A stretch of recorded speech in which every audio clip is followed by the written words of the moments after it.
Welcome back to PreMed Pulse, your go-to channel for pre-medical concepts made simple. In today's lecture, we'll take a deep dive into the most fascinating organ in the human body, the heart.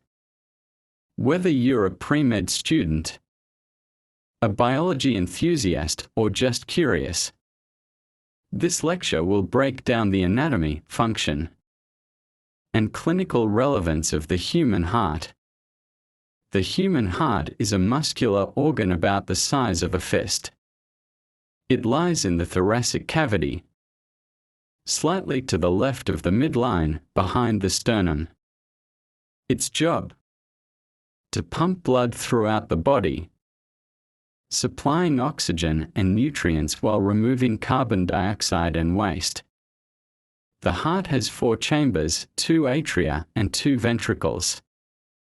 The right atrium receives deoxygenated blood from the body via the superior and inferior vena cava.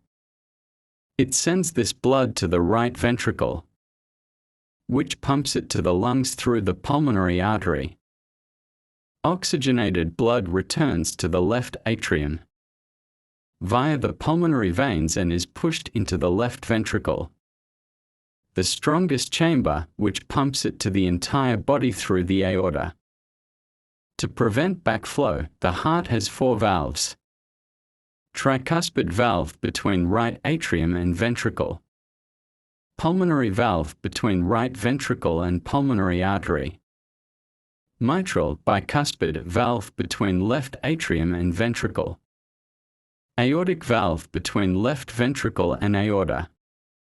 These valves open and close with each heartbeat, ensuring unidirectional blood flow.